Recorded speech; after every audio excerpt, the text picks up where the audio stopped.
I'm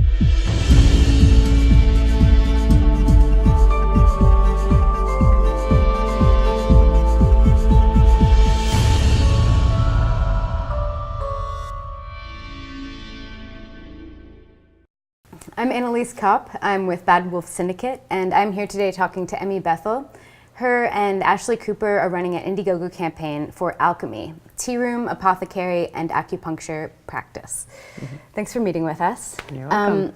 First of all, could you just tell us a little bit about the campaign and the project? The project itself? We both are graduates of a 4-year master's program in Chinese medicine, and there's lots of us graduating here in Asheville, and we wanted to do something different. We wanted to make it more accessible is really the bottom line. We wanted Chinese medicine has the potential to be mysterious, or some people think it's woo-woo, and we wanted to not normalize it in the sense of making it normal, just make it more of a everyday thing for people. And how to do that was the challenge. And we decided that if people could just come and be in a space that was sort of locally focused, and you could just be there, and if you wanted to know stuff about Chinese medicine, there'd be people there to ask, and if you didn't, everything would have the essence of Chinese medicine. All the yummy things that we would have in the tea room portion would all have Chinese medicine in, but not in a way that was proselytizing, not like you didn't have to have it if you didn't want to, but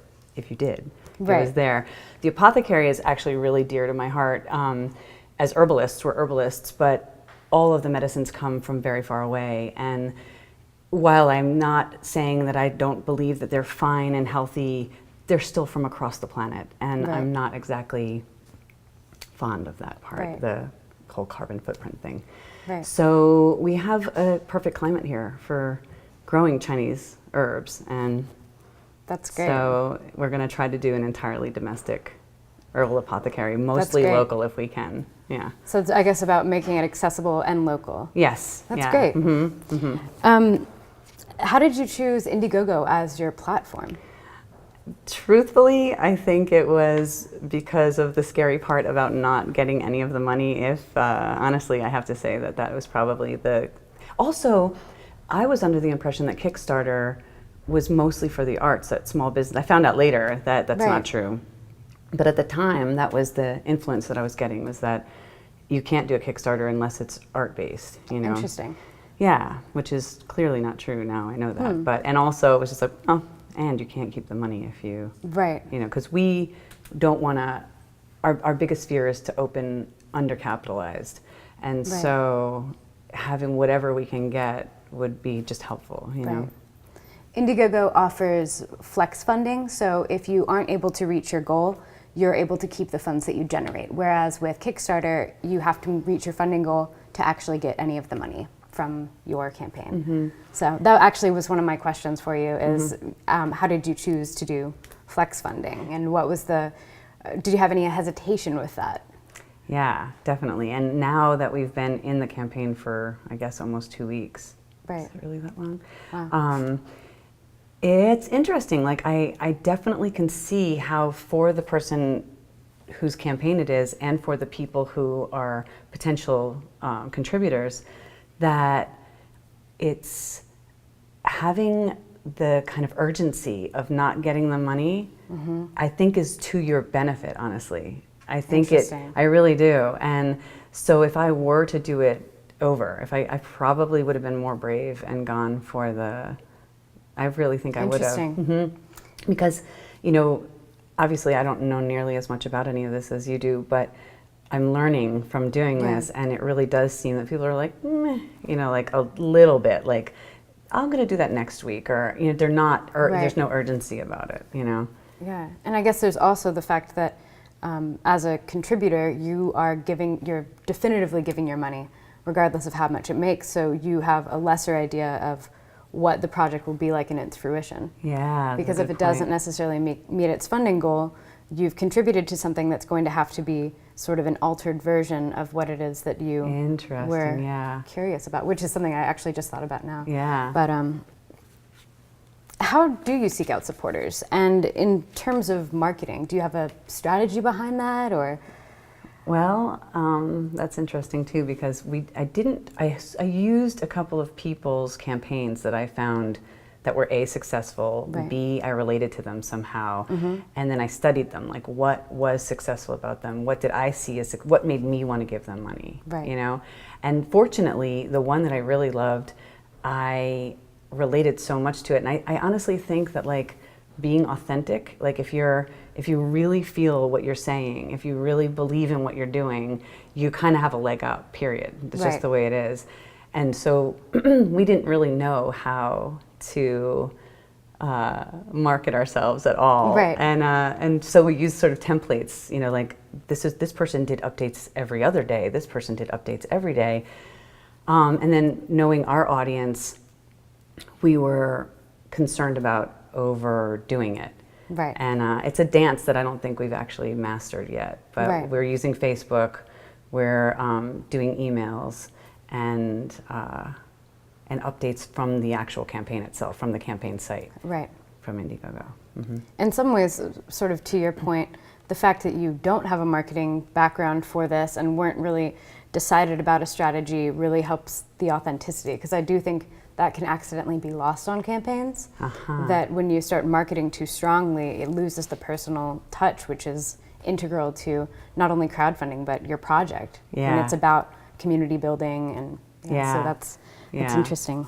I'm sorry. Go ahead. We've been trying to be, you know, like if you keep getting something in your inbox that says, you know, help, we're not there yet, or oh, we made this much money, and like, yay for us, and keep it coming, or share, or whatever. It's just like want, you know, like, so we've been doing things like musings on tea musings, and like, Right. you know, this is what we'd like to see, or, you know, we did one about empanadas, because we're both speak Spanish, both Ashley and I are, Right. you know, Spanish speaking, and we love empanadas, and As you everywhere should. in the world actually has them, and there's Yeah. a Chinese version of them, and so we started doing like musings about menu, and that's what we've chosen as a way to not be like, and by the way, there's the link to the campaign, Right. you know, like that.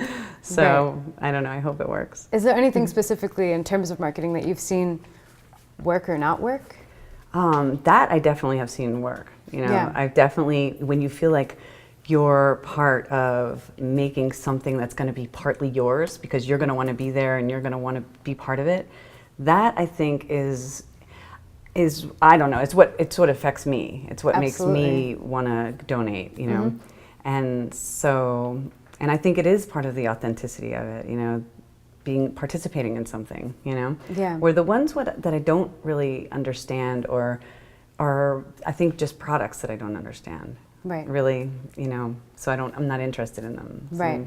I don't know how to remedy that. Yeah, You know? that makes plenty of sense. But part of that could be in just incomplete messaging or incomplete descriptions of what it is they're trying to do. I've Yeah. definitely run into that. So marketing being something that is a learning process for you, what other challenges have you faced in your campaign? There's this, it's so awful. It's like being so intently focused on what's happening on oh my gosh, it's so much more work than people realize. Like, it's a lot of work. It's, you know, I'm not a prolific social media person, or it wasn't until this. And so knowing the dance of like when's too much and what's not enough, and then just being creative every time, like having the energy to be creative and, you know, getting the message out there. It's hard. It's much harder than I realized. You know, you're really on, it's a 24/7, really, like you're thinking about it all the time. Right. I mean, I don't want to sound complainy because it's very exciting, but it's much more work than I realized it was going to be. Right, naturally, and probably just by nature of it being on your mind constantly, like checking for updates. And yeah, I mean, you are wanting to see the success of something, which is so contingent on other people in a way,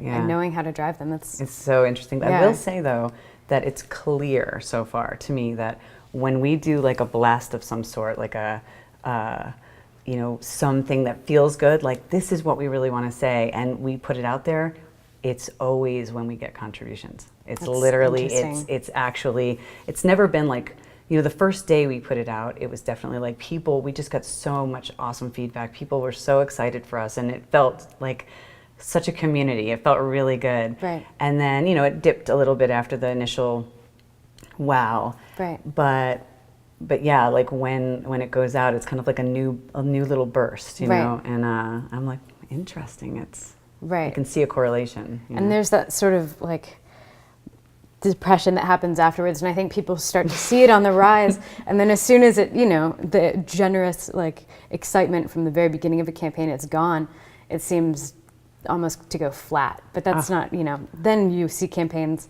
raise, as one we were doing a study on, $20,000 in the last 48 hours wow. of a campaign. So you just never know. Yeah, and there's a lot of excitement that people do wait towards to the end of a campaign to make big contributions. That's what you've noticed?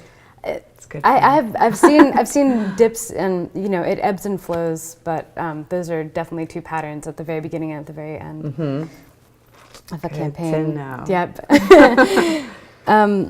And then you've sort of touched on this, but what advice would you give to someone that was starting a campaign for the first time? I would definitely say research, you know, like have an outline of how you want. If I could do it over again, we kind of, in a way, thankfully we were going to do 30 days and we were going to do the non-flex funding. Right. And then we chickened out and did because we wanted to raise $45,000. Right. You know, basically the concept is that, you know, we've done a lot of raising of money. We've gotten people behind us. We actually are almost funded. But then there was just this amount more that if we didn't get it, it was going to be either more loans, which were going to make it harder for us to be successful, right. you know, or open undercapitalized, which is also going to make it harder for us to be successful. Right. So this was like our push for that. But so like we felt like this was, you know, we were encouraged that this was a great way to remedy that. And I am glad that we did like 45 days for 45,000, because really what it did was give us a couple of weeks to figure out how to have these outlines and to, you know our marketing strategy. But frankly, I would probably recommend people have a more clear outline of how they want, like what platforms they're going to use, and be really clear on their message and before they start it, as opposed to fly by the seat of your pants, kind of. Part of our strategy is about the 80-20 strategy, where 80% of the work really has to be done before a campaign launches. But a lot of people do realize once a campaign starts, as much as they did a lot of prep work, they're still edging towards, 50% afterwards, 60% afterwards, and you realize that it's actually the balance is towards the work done during a campaign, because you don't necessarily foresee all of the components of creating and running a campaign. Interesting. And then the last would be, what are you planning to do to generate some more excitement for your campaign? We definitely want to talk to some press, you know, and we're waiting. There's a little bit of a snafu with the building that we are planning on being in. Okay.